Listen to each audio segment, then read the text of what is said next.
저금리 시대가 가고 고금리 시대로 급격하게 바뀌면서 이 전세에 대한 패러다임도 빨리 바뀌고 있습니다. 전세에는 거품이 없다. 투자자 입장에서 봤을 때 무조건 높은 가격의 전세가 좋다. 여기에 대해서 어떻게 생각하세요?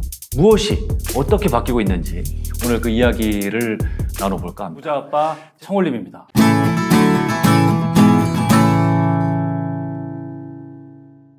여러분 안녕하세요. 청홀림입니다. 저금리 시대가 가고 고금리 시대로 급격하게 바뀌면서 이 전세에 대한 패러다임도 빨리 바뀌고 있습니다.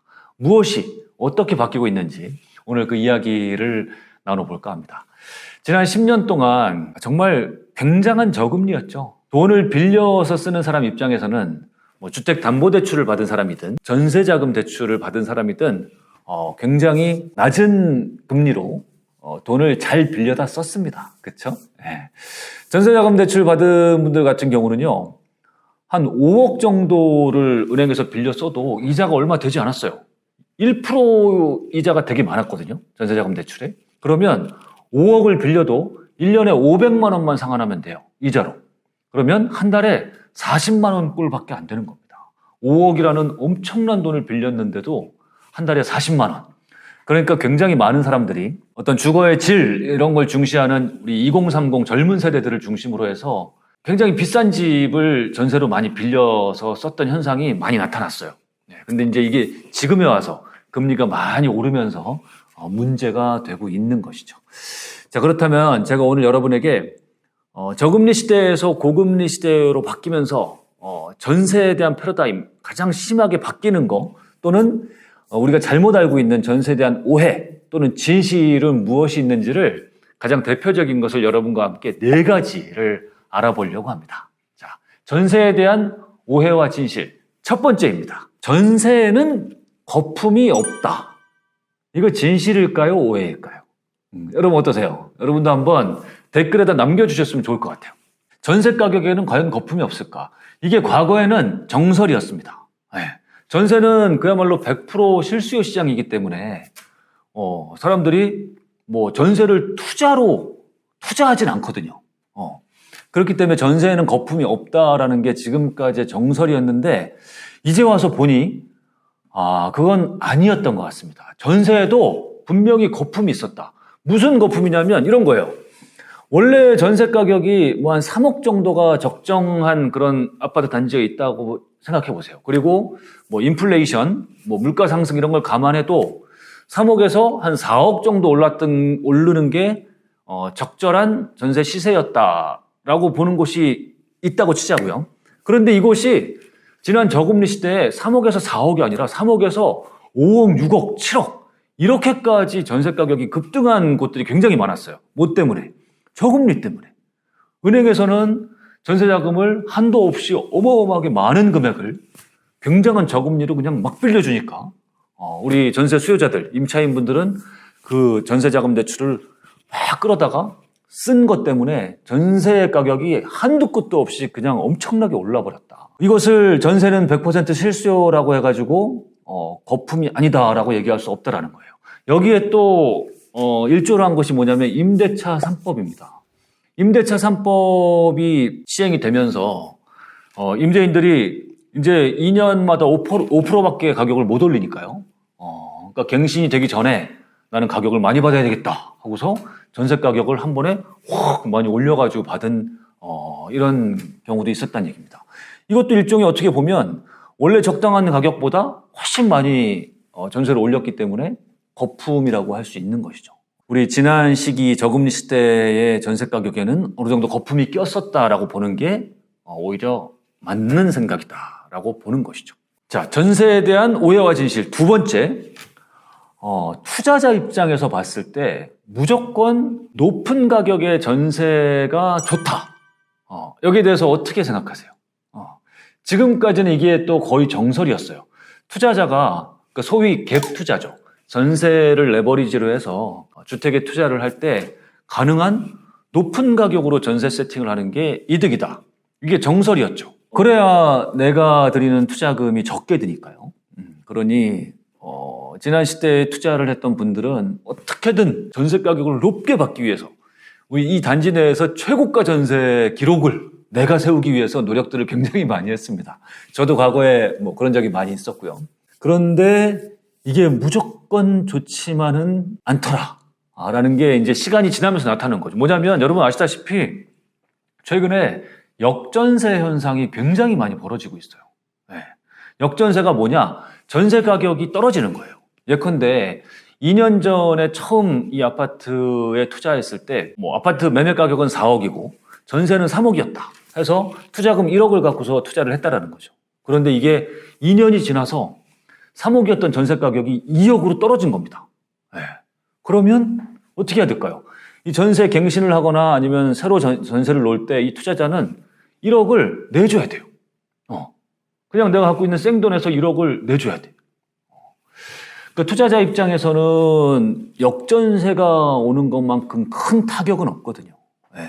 이런 입장에서 보면 처음에 투자할 때 무조건 최고가 전세, 작은 갭, 이게 그냥 무조건 좋은 것만은 아니더라. 2년 뒤 나중을 봤을 때는 오히려 그게 재앙이 될 수도 있더라. 이런 생각을 반드시 하셔야 된다는 겁니다. 최근에 역전세를 맞으면서 힘들어하시는 투자자들이 굉장히 많거든요. 자, 반대로 세 번째, 임차인 입장에서 보면 전세자금 대출을 저금리로 무조건 많은 한도의 전세자금 대출을 받으면 무조건 좋다. 이거 진실일까요? 참일까요? 이게 최근까지만 해도 거의 추세였죠. 저금리로 아주 싼 금리로 받는 대출이라면 많으면 많이 받을수록 좋다라는 게 거의 정설이었어요. 근데 지금 보세요. 최근 뉴스를 보니까 우리나라 전세자금 대출의 94%가 변동금리라는 겁니다. 변동금리. 네. 그러니 1%대, 2%대 전세자금 대출 금리였을 때는 너무 좋았죠. 그런데 이게 지금 전세자금 대출이 최근 4%대로 급격하게 오르고 있거든요. 내년 되면 5%, 6%까지 치솟을 확률이 매우 높아요. 그러면 변동금리로 굉장히 많은 한도의 전세자금 대출을 받은 사람들 어떡합니까? 그러면 울며 겨자 먹기로 이제 2년 만기 되면 계속 이거를 유지할 수가 없어요. 그렇죠? 2배, 3배가 돼버리잖아요. 이자가. 그러면 이제 울며 겨자 먹기로 전세를 그만두고 월세로 전환한다든지 아니면 반전세가 된다든지 아니면 좀 더 싼 전셋집보다 훨씬 못한 집으로 이사를 할 수밖에 없는 이런 상황이 된다는 겁니다. 그러니 저금리 때는 많은 금액의 전세자금 대출을 받아서 좀 더 좋은 집에 좀 머물러 사는 것도 괜찮았지만 이게 무조건 좋지는 않았다. 항상 변화하는 나중을 생각해야 되더라. 이제라는 겁니다. 자, 마지막으로 전세라는 걸 생각할 때 우리 임차인 입장에서는 가능한 싼 가격의 전세, 가능한 저렴한 전셋집을 찾으려고 노력하는데 가능한 저렴한 전셋집이 무조건 좋을까 하는 겁니다. 무조건 좋을까? 일반적으로 봤을 때는 1차원적으로 생각했을 때는 당연히 전셋값은 쌀수록 좋지. 이렇게 생각할 수 있는데 이게 무조건 좋지만은 않다라는 생각을 할 줄 알아야 된다는 거예요. 그러니까 이런 거예요. 어떤 A라는 아파트 단지에 전세 가격이 시세가 3억인 그런 곳이 있다라고 생각해 보세요. 그런데 어떤 이유로 인해서 전세가 2억에 나온 집이 있는 거예요. 2억. 이건 뭐 여러 가지 이유가 있을 수 있어요. 뭐 임대인이 천사여서 그럴 수도 있고 임대인이 뭐 외국에 살아서 시세를 몰라서 이렇게 나오는 경우도 있다금 있습니다. 왕왕. 그러면 횡재다 해서 덜컥 계약을 하죠. 그럼 그 2년 동안은 좋아요. 2년 동안은 2억이라는 굉장히 싼 전세를 살았기 때문에 좋은데 항상 문제는 그 2년이 지나서 만기가 왔을 때가 문제가 됩니다. 뭐 물론 이제 요즘처럼 갱신권을 사용하고 이렇게 한다면 또 저렴한 가격에 2년을 더 살 수 있지만 무조건 싼 가격의 전세가 좋지도 않아요. 지금 오래 살아봤자 4년은 살 수 있어요. 그죠? 한번 갱신하면. 그런데 4년이 지난 뒤, 그러니까 2년 뒤 내지는 길게는 최대 4년 뒤가 됐을 때 그때가 문제예요. 그때 되면 사실 전세 가격이 굉장히 많이 올라 있을 수도 있고 그리고 올라 있지 않아도 지금 현재 가격대로만 하더라도 내가 이동할 때는 지금과 같은 수준의 전세를 유지하려면 나는 굉장히 많은 금액을 지불을 해야 돼. 그렇죠? 근데 그동안 나는 굉장히 싼 가격의 전세에 살았기 때문에 거기에 맞춰져 있었던 거예요. 그리고 또 하나 싼 가격의 전세가 무조건 좋지 않은 건 뭐냐면 전세는 일종의 좀 강제 저축 효과도 있습니다. 예. 뭐 3억이면 3억 전세해놓고 내가 나중에 갚기 위해서 강제적으로 저축을 많이 하고 뭐 이런 효과도 있는데 내가 싼 가격의 전세를 계속 살고 있으면 그 강제 저축 효과가 없어지는 거예요. 오히려 싼 가격의 전세를 살면서 남는 돈을 소비하고 이러는 경우를 저는 정말 많이 봤거든. 그러다가 2년 뒤, 4년 뒤에 굉장히 낭패를 보는 거죠. 남들은 그래도 3억, 4억짜리 전세 가격에 맞게 생활 수준을 유지했는데 나는 2억짜리 싼 전세에 있다 보니까 오히려 저축을 못하게 되고 소비를 많이 하게 되고 이런 경우를 저는 정말 많이 봤거든. 그러니 싼 가격의 전세가 무조건 좋다? 이거는 진실이 아닐 확률이 높다라고 생각을 하시면 좋을 것 같습니다. 저금리 시대에서 급격하게 고금 시대로 가면서 이 전세라는 거에 대한 패러다임도 많이 바뀌고 있어서 제가 거기에 대해서 정리를 좀 해봤습니다. 여러분 지금 기준금리가요. 아마 며칠 있으면 또 한국은행에서 금리 인상을 할 것이고 이러면 이제 또 기준금리도 10년 만에 3%대로 접어듭니다.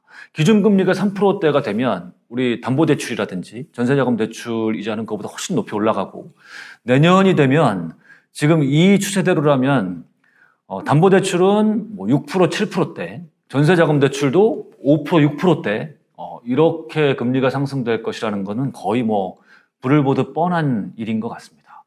이렇게 금리가 급격하게 오를 때 어떻게 하는 것이 현명한 것인지 투자자분들은 투자자 입장에서 임차인분들은 전세가 유리한지 월세가 유리한지 잘 판단해서 주거 형태를 잘 선택하시기 바라고 제가 드리고 싶은 말씀은 투자자분, 세입자분 다 마찬가지예요. 이렇게 뭔가 급격하게 변화가 일어나는 때 저금리에서 고금리로 확 바뀌고 이러한 과도기 때는 어떤 쪽이든 너무 과한 건 좋지 않아요. 너무 비싼 거, 너무 싼 거, 너무 뭐 하여튼 과한 거 이런 거 하지 마시고 뭐든지 적당한 것이 좋다.